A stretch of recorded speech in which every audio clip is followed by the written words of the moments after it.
Les relations druso-chrétiennes ont toujours été houleuses, hein. Enfin depuis en tout cas le 19e siècle. On ne peut pas parler de relations houleuses avant ça, mais en tout cas la guerre qui éclate en 1975 va ouvrir en fait la boîte de Pandore. Parce que c'est à ce moment-là qu'on va commencer à se remémorer 1860. Donc en fait, 1860, dans les mémoires, n'était pas complètement mort, n'était pas complètement enfoui, parce qu'il y avait une certaine mémoire qui, en fait, se transmettait de père en fils, ou en tout cas de mère aussi en fils, et qui est parvenue en fait au XXe siècle, hein, qui est parvenue au moment où la guerre éclate en 1975.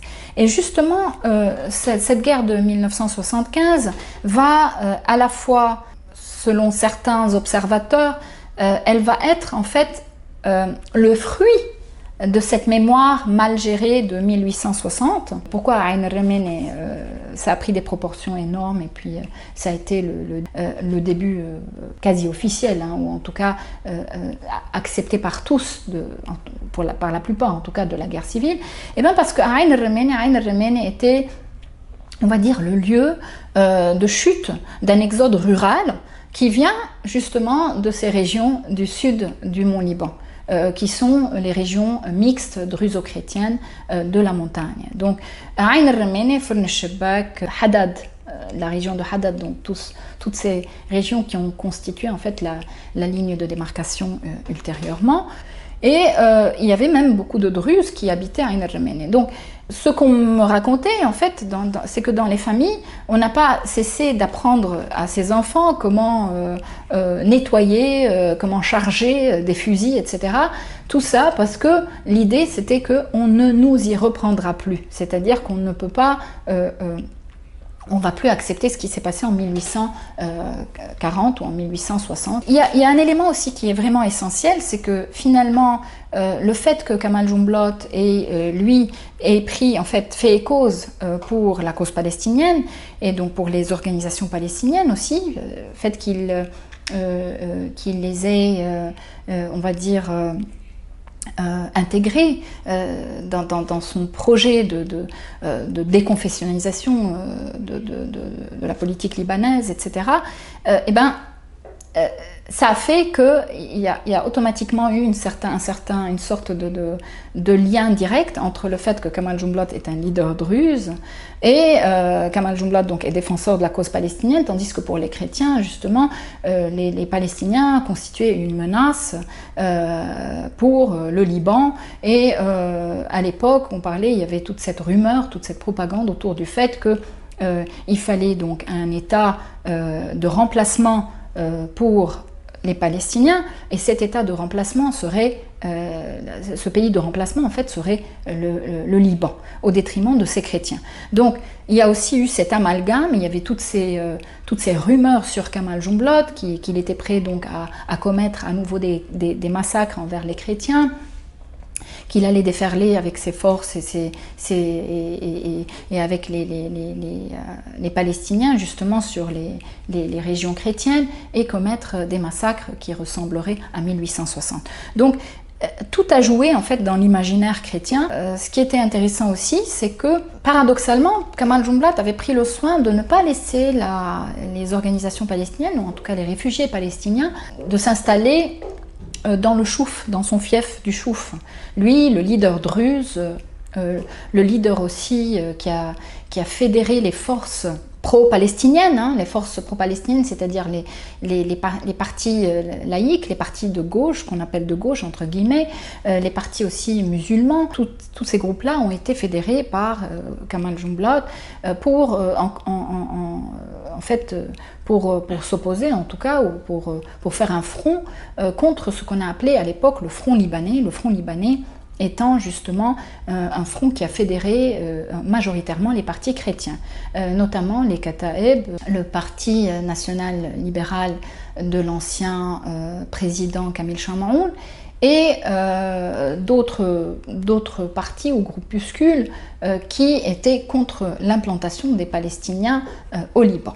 Donc on avait deux camps clairement l'un contre l'autre et c'était en fait évident et qui en fait se divisaient sur la question palestinienne.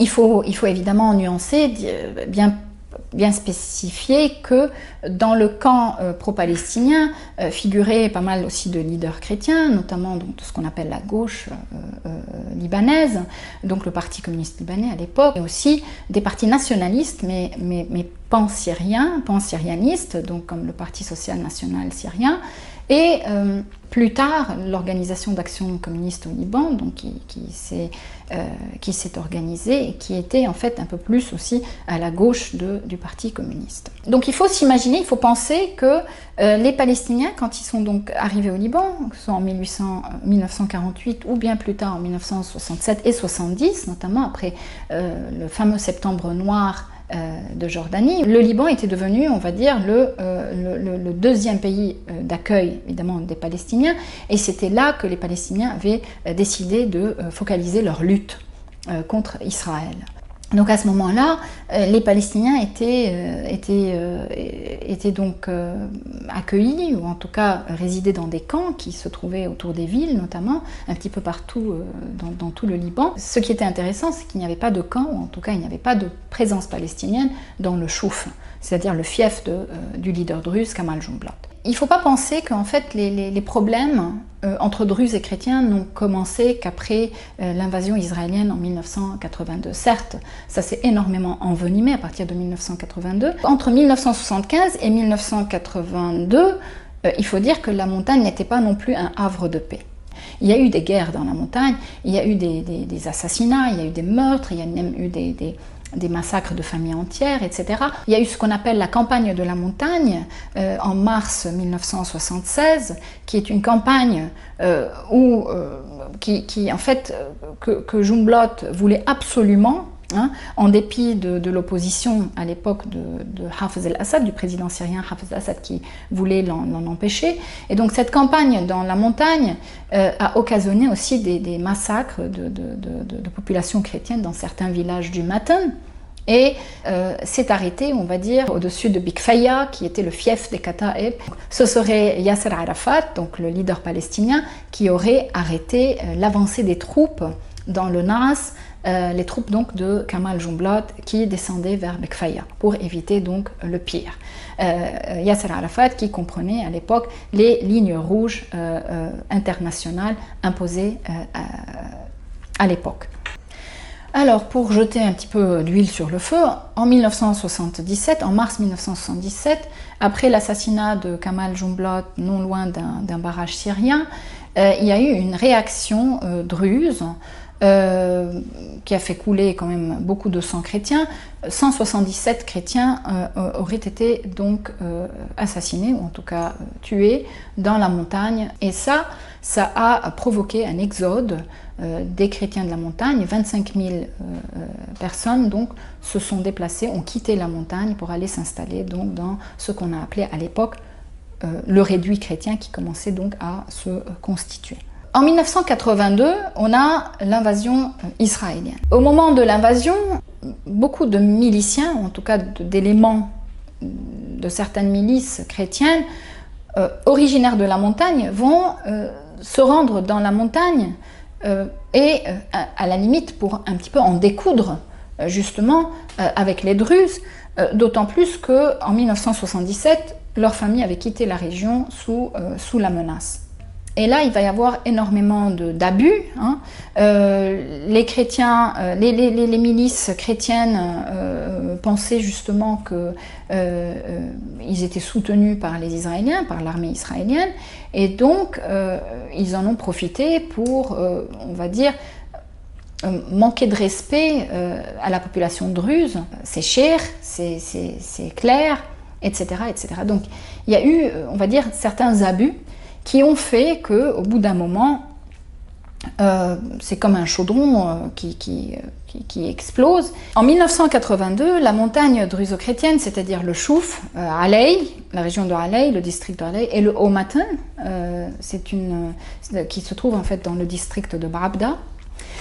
Cette montagne druzo-chrétienne va devenir la caisse de résonance par excellence des différents blocages qui sont liés au traité de paix israélo-libanais.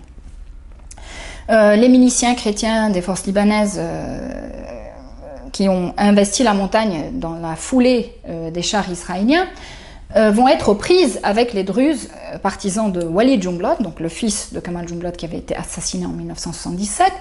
Tout ça sous l'œil de l'occupant israélien qui, en fait, lui, joue des deux parties.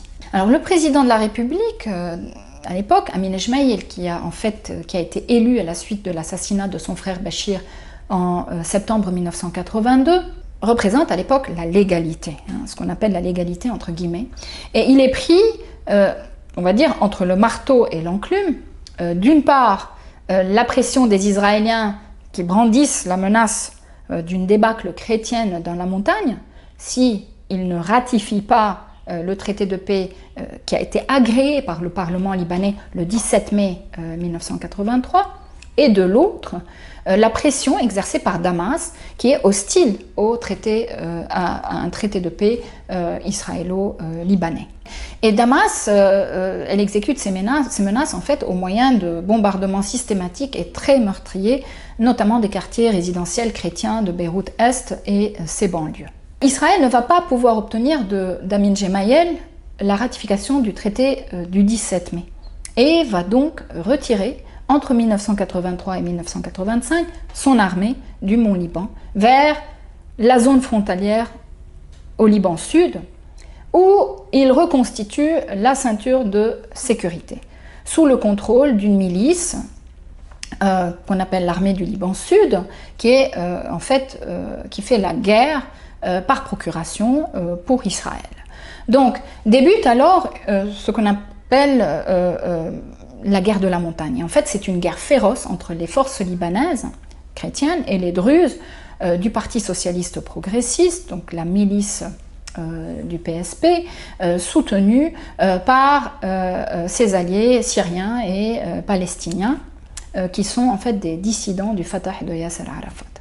Le conflit va se solder par des massacres de population et l'expulsion entre 1983 et 1985, c'est-à-dire du Chouf, du district de Halei, du Haut-Matan, mais aussi du Chouf côtier, ce qu'on appelle le Klim el-Kharoub. Donc on va avoir une expulsion de plus de 230 000 chrétiens du Mont Liban Sud, soit le plus vaste nettoyage confessionnel de la guerre du Liban. La montagne libanaise, en fait, a été pratiquement vidée, on va dire, de ces chrétiens.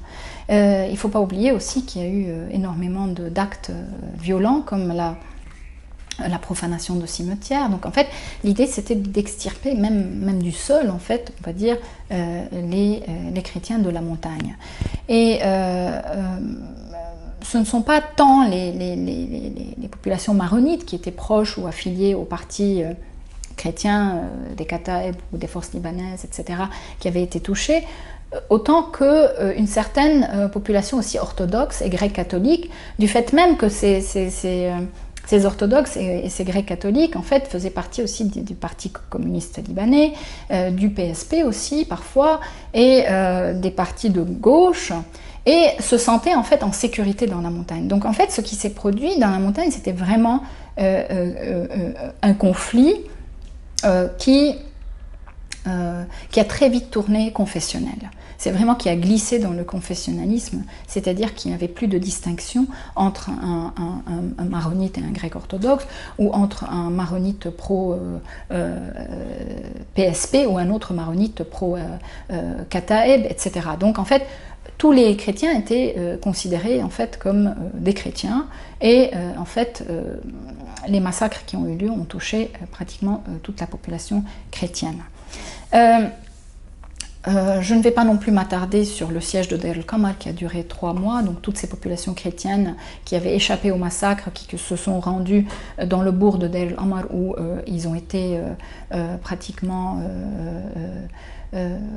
assiégés pendant 3 mois, un siège qui s'est terminé en décembre 1983 et qui a aussi occasionné de nombreuses victimes. du fait donc du fait des bombardements, du manque de médicaments, de soins, d'insuline, etc. Donc beaucoup de personnes sont décédées aussi à Deir el-Omar.